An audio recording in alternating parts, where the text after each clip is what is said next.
Good afternoon, everybody. Welcome to this week's IAB MENA Masterclass. The topic today is decoding lead generation, as you can see from the screen. So thank you very much to Initiative for making yourselves available to do this, to share your knowledge on this very important topic, and to help us all grow as a region to understand the opportunities that managing lead generation more efficiently can have for advertisers and, of course, agencies as well. So I'll hand over now to Rahul from Initiative to take us through the next 45 minutes on decoding lead generation. Thank you very much, Rahul. Perfect. Ian, thank you so much for the introduction. Much appreciated. And of course, thank you for Initiative for giving us the opportunity to come and present. So I'll quickly just introduce Initiative MENA as well. We are a full service media agency operating in the Middle East and North Africa region. We're part of IPG globally. We're part of the Middle East Communications Network regionally. And fundamentally what we do is we combine media planning and buying with digital strategy, data and analytics, and of course, performance marketing, where I come from, all with a regional, culturally relevant approach. We're proud to have earned strong recognition across the region for our effectiveness and innovation. We've won multiple awards across MENA FEs, across Smartleys, across digital MENA Digital Awards, and of course at the international scale as well. I'll give you a quick introduction about myself. So I'm your host for today. I'm the head of performance for Initiative UAE. I've been in Dubai for the last 33 years. I've been in media and digital advertising for about 13 years, I believe. I've been privileged to work across tier one global and regional accounts, Emirates, American Express, EAN, Miral, Honda. And throughout my journey, I've come across lots of lead generation clients. So hopefully you're in very safe hands today. Don't let my photo deceive you. Lead generation is not a walk in the park. And if anything, with this digital ecosystem continuously evolving, continuously changing, lead generation is only becoming more and more tougher. So let's begin. I'll quickly introduce you to what the agenda is, right? So I understand I might have an audience here today that could be fairly nascent to lead generation advertising. So we'll start off with some basic concepts of what is important, why is it important, the kind of impact we have in MENA. We'll then try and understand the role of advertising with the larger marketing teams and how we really bring lead gen to life. We'll then deep dive into the actual opportunities, the actual uniqueness of what you can really do, something that you probably won't find on the web, hopefully not on ChatGPT. So something more engaging and truly effective for your clients and yourselves. And of course, towards the end, we'll leave some time for question and answers as well. So let's begin. What is lead generation, right? Now, simply put, it is how a business identifies on how they want to attract a consumer. Now, this consumer could have shown any sort of interest already. Could have been by sending a WhatsApp, by filling up a form, calling them up, or even signing up at a roadshow. And any of these are all lead generation mechanisms. And how does lead generation actually work? Well, there are multiple people involved today, right? There are people within marketing, within CRM, within website, within IT. But for the sake of today, I am going to only be stating that there are two fundamental requirements for lead generation, right? The first one is your strategy, your campaign design, and how will you really attract this potential customer? And the other is, how do we really convert this potential into an actual sale so it's really meaningful to the business and it's really meaningful to your clients? Now, we've seen that lead generation exists everywhere, right? I've seen it across literally every industry out there. My friend wanted to buy a new BMW. He signed up on their website. If you've been in the UAE, real estate is absolutely booming. And you've seen all those ads across social and display where they're asking you to fill up your details and fill up that form. So really, it exists in every industry, be it your child's education, be it your next gym membership, or even I'm sure you regularly get calls from the bank who are all trying to sell us a credit card, and this is all lead generation. So I spoke about these two levers, right, that actually pick and make lead generation work. And just for the sake of our conversation today, I have assigned these two principles or these two cohorts into two separate streams. And who sort of takes ownership of that? Firstly, us as digital advertisers, we take ownership of crafting these comms, crafting that strategy, finding that channel selection, and really taking up the ownership of the actual lead generation. And from there, we rely on our partners. We rely on our cross-functional teams, who today I will refer to as MarOps or marketing operations. And again, this could be anyone. These could be your CRM teams. It could be your CX teams, could be your customer experience teams, could be your call center. And fundamentally, for lead generation to really work cohesively together, these are the two core principles I believe are very, very effective and important. Now, I mentioned MarOps, not a term that's generally used, and these two cohorts are incredibly important, but let's just take a minute to understand why MarOps plays such a big role. Now, last year in UA alone, these teams generated a whopping over $4 billion in sales. Now, although I'm sure a lot of these are from a client portfolio of real estate, but they're still very, very relevant and huge numbers being generated in UA alone. And as these teams are evolving, there are about 80% of these call centers that have already adopted automation, already adopted automated integration. And the fact is that there are about 30% queries today that are being addressed directly via virtual agents, not even required to speak to a human. But these then start to bring some nuances. They start to bring in some challenges. And despite making so much money and so much advancements, we as advertisers receive a tremendous amount of feedback from these marketing and these marketing operations team. Some of the common ones that I've heard of are 79% of leads today don't actually convert to a sale. There are about 97% of people who disregard calls. I'm sure a lot of us on the meeting today, when the phone rings in between our working day, it's not the right time, we're not really sure who's calling, and we disregard calls. So actually, 97% of people globally disregard calls that they get. And more than that, if I come back to the user's point of view, the user today has such high expectations that they're expecting to be contacted almost immediately, which in fact, if we reach out the consumer within the first 5 minutes, it has actually seen data tell us that the chances of conversions increase by almost 9 times, which is, of course, a massive increase to what we already are seeing in market.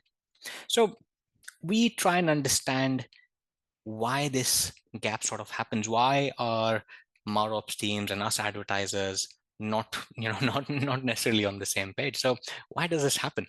And some feedback from my experience, and of course with my regional experts as well, is the fact that the response rate today is a bit low, right? The leads may or may not answer because they're working, they're driving, they haven't been reached out at the right time. Sometimes these leads that advertisers generate are unqualified and don't necessarily match the ideal customer profile, right? So someone who's looking for a car or a real estate has to be someone who has the affordability for that product. We're living in a messy middle, so duplication is a big problem. People are anxious, people are impatient, and everyone tries to submit multiple forms, or well, they're just pure duplications that happen across tech and website issues. And lastly, and probably something that we'll be touching upon in more detail today, nurturing, right? Leads aren't prioritized properly. Today, these call centers receive hundreds and thousands of leads every day. And how do they really know who is a high value customer, who is a priority customer? So for them to really identify who are those high value prospects has fundamentally been a true challenge. Now, let's try and decode on why this truly happens. And in order to do that, I always say this: let's try and put ourselves in the shoes of the customer. Let us walk through that customer journey. Now, let's remember that you and I, if we're consumers, we are only and only talking to a single brand. So we're expecting a holistic experience, right? So for me as a user, what does that journey really look like? Now, as a user, I get exposed to an ad through some defined targeting. I then start doing some research. I'm intrigued about this brand that showed me an ad. I try and understand and explore what the brand really stands for. I then start doing some engagement pieces. I start following their social handles. And when I really feel convinced with all the retargeting and remarketing and some email communication and some ads communication, I finally go ahead and submit that lead generation form. Could happen via the website, could happen via WhatsApp, could happen via any source and mediums. And then my journey continues. The business now has my details, and they start sending me some emails to confirm that, hey, we received your details. They start doing some pre-qualification questions. They start doing some qualification questions to see what my what my true potential is. Can I really afford the product? Am I genuinely interested in the service? And then they pass off these details over to their sales teams. Now, this is a general customer journey, a general consumer journey that we see across the board. But just for the sake of today, I had to split these roles up to really understand who takes what ownership. And today, us digital advertisers take ownership of the left side, right? So the exposure, the engagement, the lead generation, and our partners, the marketing teams, the marketing operations teams, really look after the nurturing, look after the genuine qualification. But this is where the challenge is.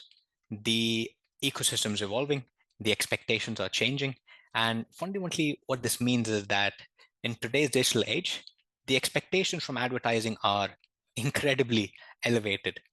We are no longer reliable for just generating leads, but as advertisers today, we also now need to be true partners in this journey and support the business, support the marketing team, support our clients with even nurturing, even with supporting qualification and pre-qualification.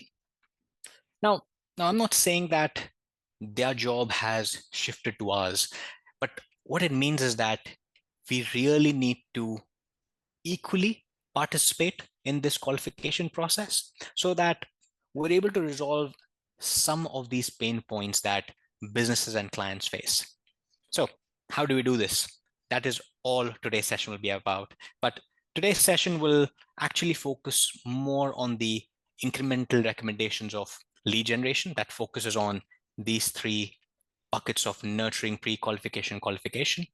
But as I do understand that before we dive into, I might have an audience that could be slightly nascent. So before I dive into that, I will quickly cover some fundamentals, right?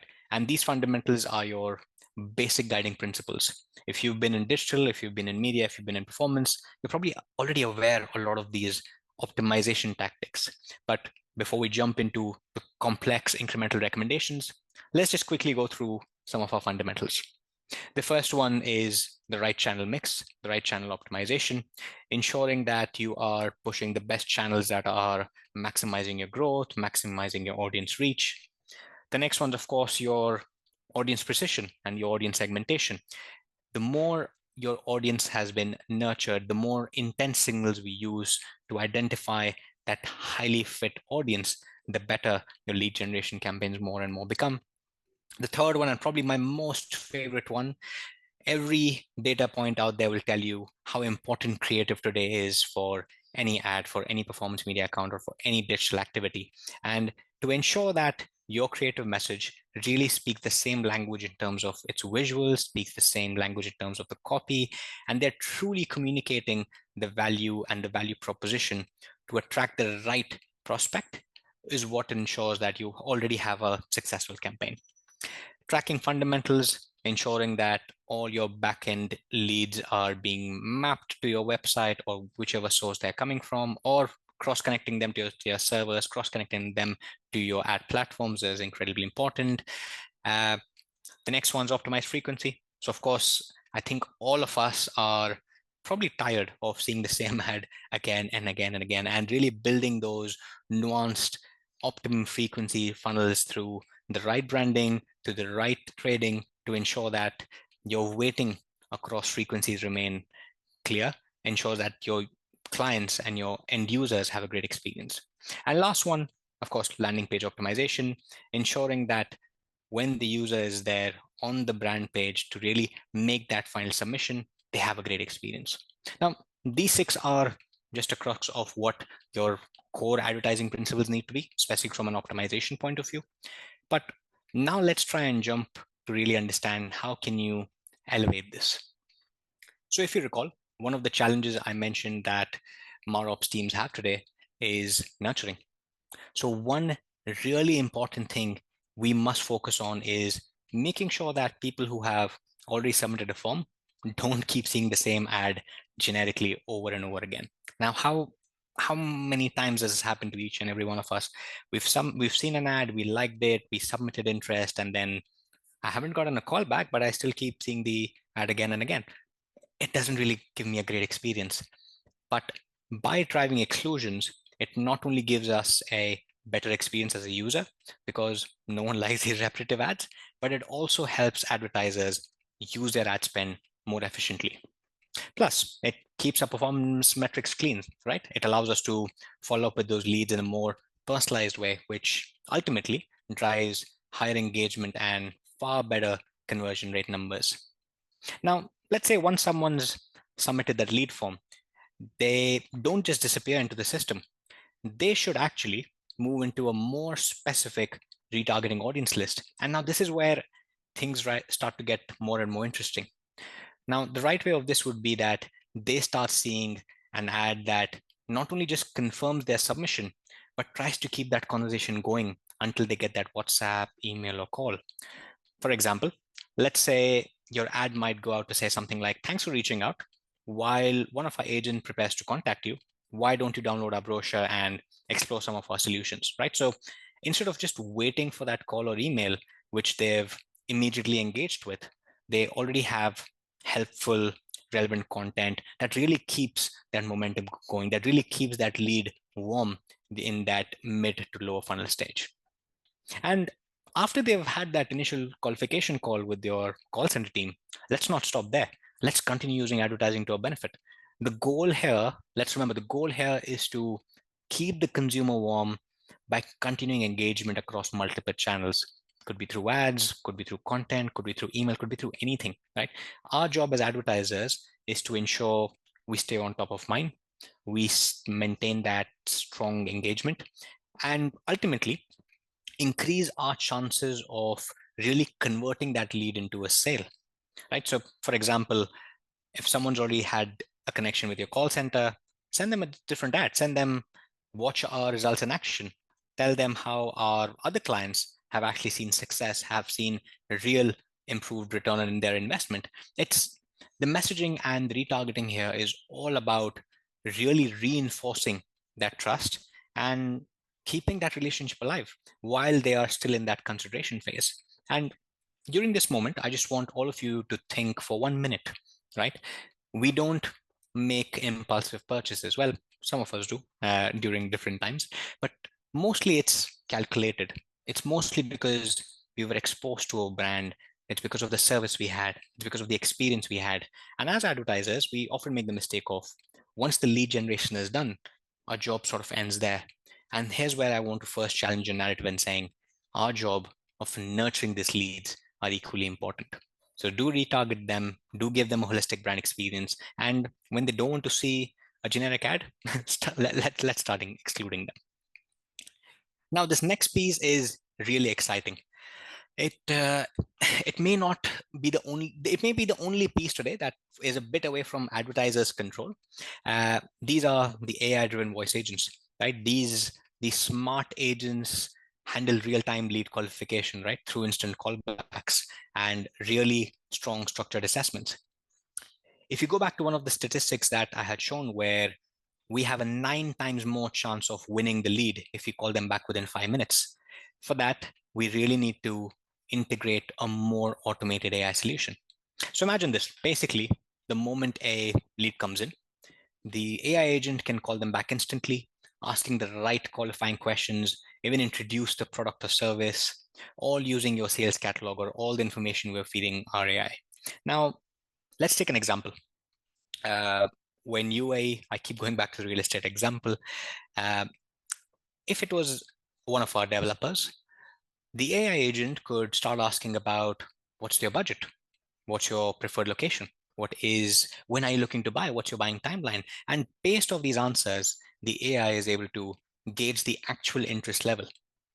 And then, this is key here, by the way, it logs everything straight to the CRM, which means that your qualified prospects, your qualified leads are automatically getting passed to the call center team, not only just improving your conversion rates from MQL to SQL, but at the same time, reducing your cost per qualified lead. Now, in short, the solution is basically like having a 24/7 AI powered call center, right? That is efficient, that is consistent, that is always on. And as advertisers, we always love always on. Now, before we even start pushing these leads into CRM or really start retargeting them, we need to make sure our data is clean, right? We need to make sure our data is verified, and of course, it's high quality. That's where integration tools really come in. We have loads of partners out there, Bleedspedia is there, Never Bounce is there. And what they really help us do is they help us validate these things, right? They help us validate these emails, these phone numbers. They even can help us validate the lead's intent. So by the time the lead reaches our CRM system, we already know how genuine it is. We already know if they're worth nurturing, right? Then on top of that, when we layer this AI-powered call tracking, again, could be through different platforms like CallRail, could be HubSpot as well. These tools will help us analyze these call transcripts, help us detect qualification signals, and really feed all of this intelligence right back into our ads, right? So in other words, if I was to be a bit more simple here, every conversation makes our platform smarter. So over time, our campaigns, our digital campaigns become more efficient, and we focus our ad spends to really drive leads that are going to matter the most. Here's a very quick visual flow of what these agents look like. I know this is less on advertising, so I won't spend a lot more time, but you have the opportunity of submission. There's an immediate response within the next 5 seconds. There's a structured questioned approach that we get to see, and the categorized leads flow straight to your CRM. So that's our element of nurturing, right? They see the right ads on the web, they get the right call at the right time. Now, let's move a bit further. Let's talk about how do we improve qualification. One of the challenges that we had seen earlier from marketing teams is that the qualification is starting to become more and more of a pain point. People potentially looking for jobs, people who had never really signed up, people who don't know where you got my number from. So how do we fix this? A partial answer to this is using dynamic lead form logic, right? I call this a really smart way to improve our lead qualification, but right at the source. So what we do today as advertisers is we use a static form for everyone, but instead what we should be using is a more progressive or conditional form that adapts to based off how someone responds. So for example, if a lead indicates strong interest on a certain budget, that form can automatically ask different targeted questions, right? What's the best time to reach you? Do you prefer me reaching out on WhatsApp, or do you prefer me reaching out on phone or email? What is the budget rate you're considering? Now, when we ask these kind of questions upfront, we're essentially pre-qualifying these leads before they even hit the CRM, right? Now, making sure that the data we capture is richer, the qualification is generally more meaningful. And honestly, it's just a simple tweak that makes a huge difference in ensuring that your call center teams and sales teams spend the right amount of time on the right leads and not just every lead that is out there. Next one is lead scoring. Huge help when it comes to qualification. And now is when we will start to get a bit more technical. So will stay with me, but I promise this is the only one that is super complex, right? So lead scoring is fundamentally a practice to start assigning values to leads based on their likelihood to convert, right? We build scores around different fits, could be around budget, could be intent, could be demographics, and of course their engagement as well. So did they download something? Did they have a form fill? And what we start doing after this lead scoring mechanism is really start grouping them into cohorts of hot, warm, or cold leads, which really helps the sales team into focusing across the highest potential prospects. Now, I imagine the question here is, how does advertising learn from this? How do our Googles and Meta really benefit out of this? Now, the job to be done here is feeding this lead quality back into our ad platforms. Once these leads are scored and sales outcomes are tracked, it is incredibly important that we feed all of this data back into ad platforms. Now, this can be done via offline conversion tracking, can be done via different APIs, but the core job to be done here is teaching your ad platform algorithm to which user is actually going to convert, right? And ensuring that the digital campaigns are optimizing towards high value audiences instead of just leads or clicks. Now, going a step further, right? We have revenue-based optimization, which generally in a consumer's journey happens, or sorry, in an advertiser's journey happens after 4 to 6 months, depending on the data that you have. But what revenue-based optimization does is, instead of optimizing for pure leads, we actually focus only and only on sales data. Could be your revenue, could be your deal value, and directly from the CRM onto the ad platforms, we bring in APIs of OCC, of OCV, and this gives direction to the algorithm to prioritize users who are most likely to generate real revenue and not the ones who are just going to hit submit and never answer your call. And the end result of lead scoring is your algorithms are provided with smarter targeting. They have more efficient budgets. And of course, most importantly, the marketing teams, the call center teams are fully aligned with the bottom line outcomes, which today is a fair bit of disparity. And finally, this is the part where it all truly comes alive: integration. When your ad platforms, the likes of your Meta, Google, TikTok, Snap, which all provide this functionality today, by the way, they have done this for the last 3 years. When your ad platforms are fully connected directly to the CRM in real time, we are giving the algorithms exactly what they crave. They crave fresh, accurate, immediate feedback, which means that your campaigns can almost instantly adapt based off what's happening in the actual funnel. As of today, where they get that feedback 1 week later. Now, this kind of real-time data flow makes the ad spend far more efficient.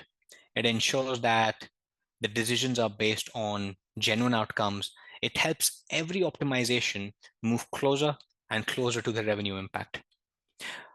Most importantly, what it does is it creates a self-sustaining technology loop, as opposed to the marketing team calling you up and saying, my leads are not great today, none of them are qualified, these are people who are just looking for jobs. And instead of you bringing in that continuous manual intervention, you've now created a self-sustaining loop, which is an automated system that continuously shares performance and sales data back to your ad platforms. And over time, this machine gets smarter, it targets sharper, and essentially every dollar works harder, and all without any manual effort. Now, everything that I've said today, right, isn't just pure theory. We actually have been fortunate enough to have tested these tactics over a 18-month period for one of our clients who are leading developers in the UAE region. They had a similar challenge, right? The challenge of qualification. And they wanted to improve their media performance with measurable business outcomes. Exactly the problems that we've been speaking about today. We deployed, as Initiative UAE, some of the solutions for our client that we've discussed today, and the results were outstanding. Within a period of 6 weeks, we saw a 22% improvement in our qualification rate. We saw a 15% improvement in our cost per qualification. And that helps us prove that a lot of the solutions we're proposing are not just theory. They actually, when put into practice, are going to be successful for advertisers of the future. Now, as a wrap up, if I'd like you to take away one thing, let's remember that it is all about building a one unified system that is supposed to turn your interest into action, right? Now, this is a framework. This framework that combines your smart advertising principles. It involves a nurturing process that we spoke about that keeps your leads engaged. It helps improve your acknowledgement.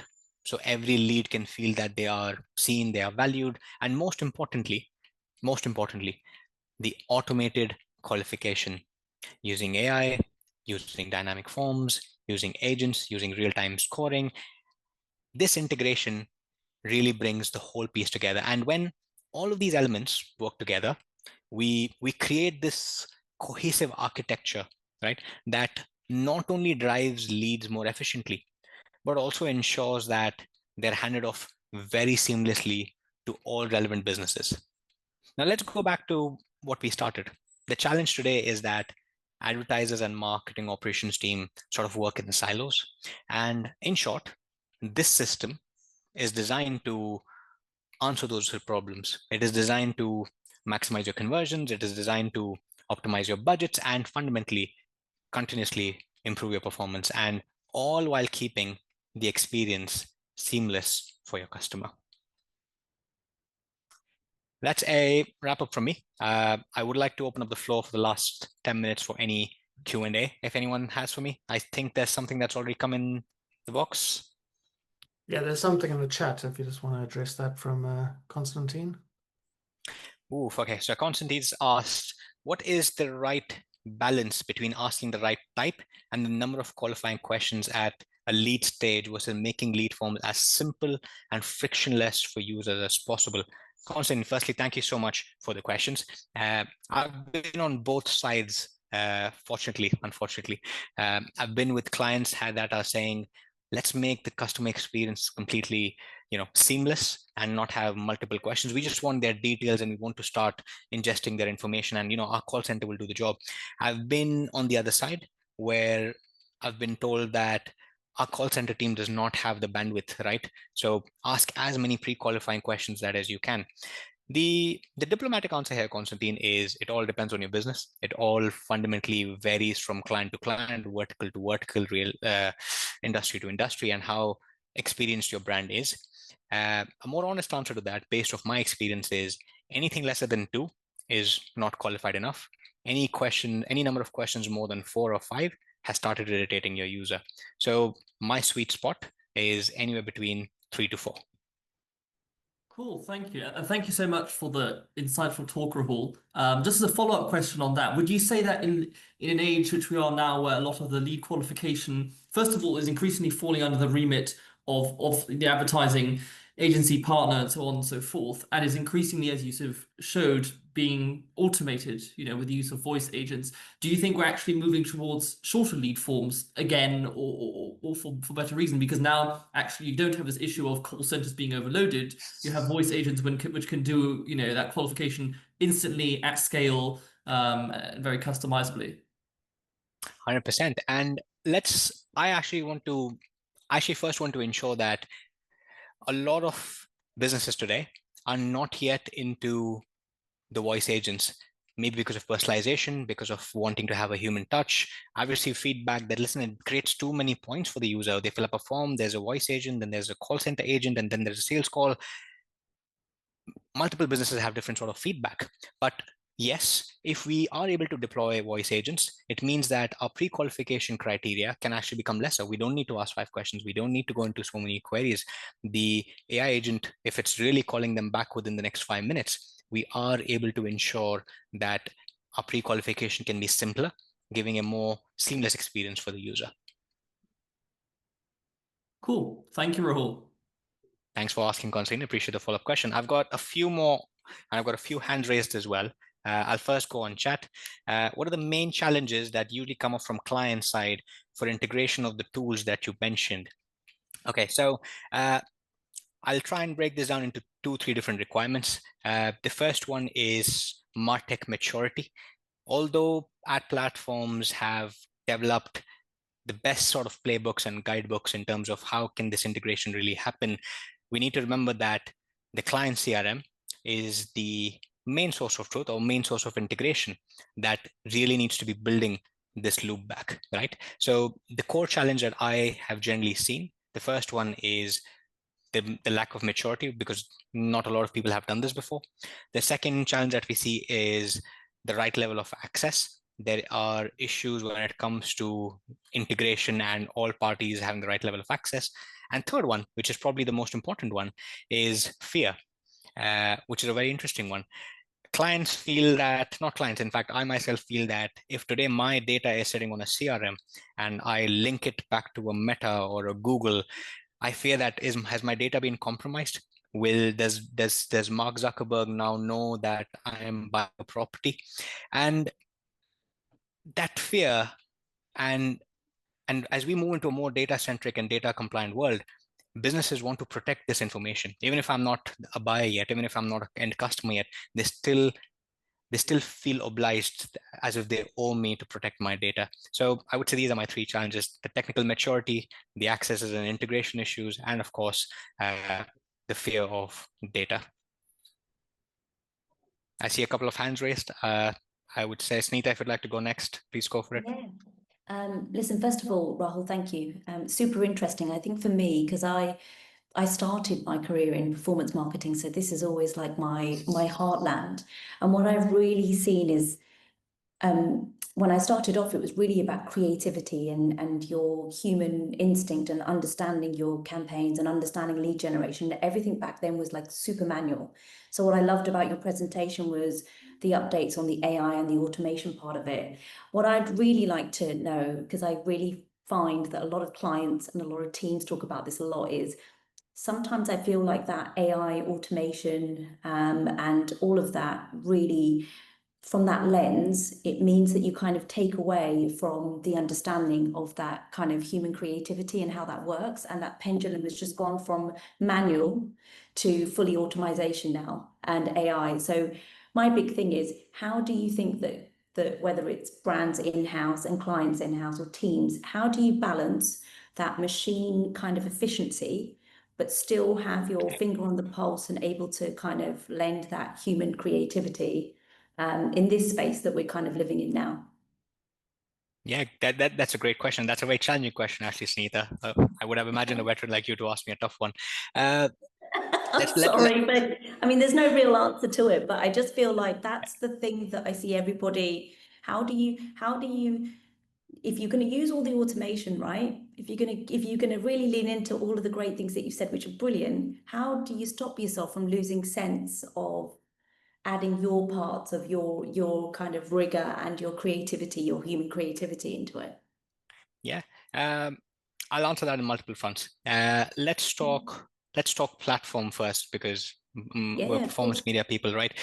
I truly believe that we can have the best segmentations, the best structures, the best setups, and the most granular way of how we build our channels, right? We can segment our audiences, we can ensure we are, collecting data in the most interesting ways, and then making optimization decisions based off our manual efforts.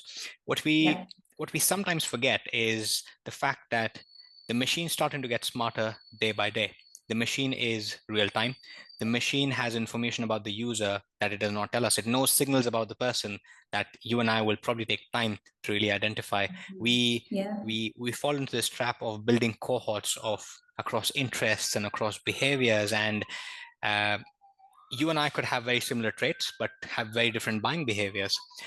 And we sort of force ourselves that, listen, manual is the way to control. And I'm not saying we give that up. We should have a manual lens of observation. And that's where the data needs to come back to us and say, listen, how much control should you really have? So in elements such as platforms, I do believe slowly migrating into ad solutions, ad formats that are more and more optimized based off AI is the right way to go about it. Because let's be real, in 3 or 4 years, we probably won't even have the option for control. So today we need to learn how to make these AIs work for us. The sooner we start trying to figure it out, the sooner and better we get there. The second element of this is we've been talking a lot about Gen AI and creatives, right? And allowing these systems to create brand perceptions and based on brand guidelines. Unfortunately, I have not seen that be successful in the last couple of years. The challenge is that the most senior people, the likes of CEOs and CMOs, when they see an ad and they see that, listen, this is not my ad, that's when shit hits the fan, and that's when everyone gets a call.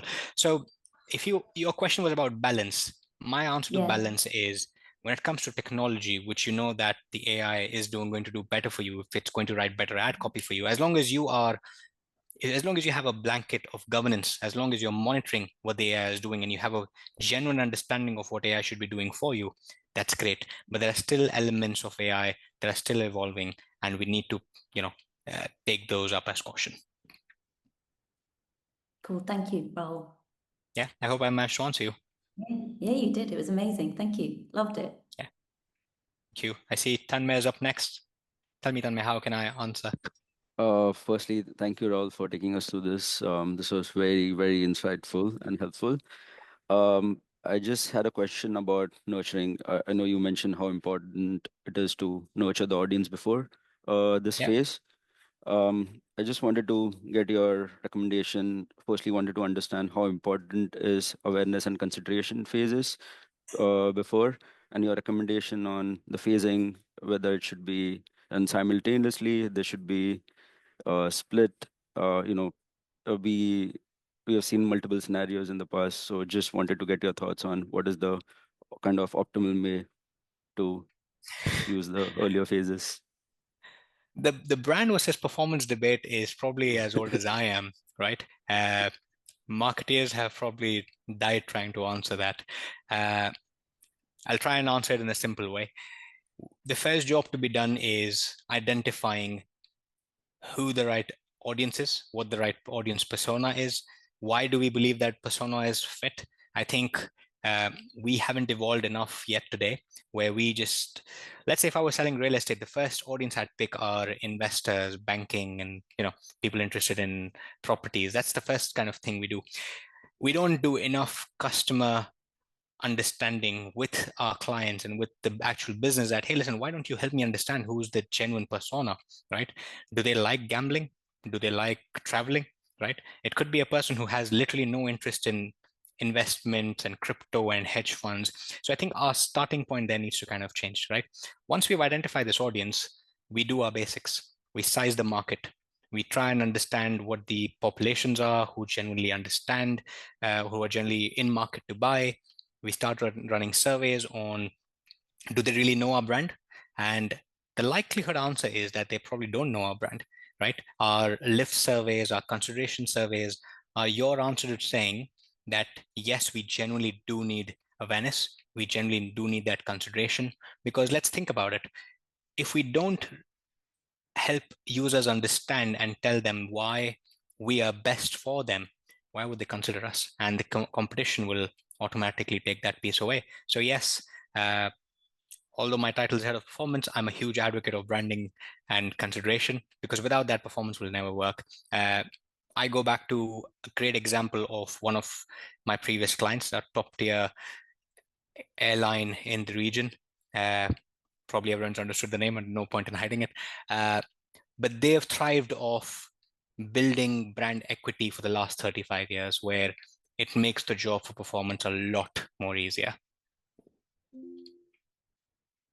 I hope I managed to answer you, Tanmay. Thank you. Yeah.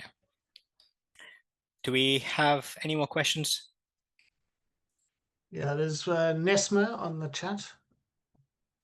Okay, give me a second. Let me read that. Asking about Android Media Update, how it impacts the way we create for lead gen.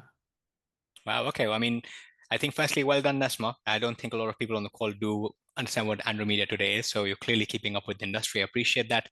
I would say we need to, I said this in my answer to Sunita as well, there will be a time where our control will be less and lesser, and we need to learn how to tame the AI beast for us. In terms of how do we really navigate this current change, the first one for me would be simplifying your existing campaign structure, right? The problem today with these campaign setups is, well, the biggest one is budget cannibalization, right? Where with Android Media, you focus on a single campaign, single ad set, and which has about 8 to 12 different creatives, right? But the algorithm just generally believes to learn with a single hook, right? With a single block. And this is where your next step, which is more about, which is probably the winner for me rather, right? Where your creative diversity comes in. Now, I think as brands, we do an okay job of sharing diversified creatives, because what we do is we give a 9:16, a 4:5, a portrait, a landscape, or horizontal. We really make the mistake of diversifying that as the volumes of creatives. What we really miss, and I've seen that unfortunately across a lot of clients, is that we miss that thematic differentiation. So for me, the real trick of winning when these auto-generated creatives are happening for lead gen is supplying the system with as diverse themes of creatives as possible. And for me, that is probably your winning formula and really kind of building and driving those results. Perfect. Thank you so much for having me. And I hope everyone found this use of their time. Cheers. Wonderful evening.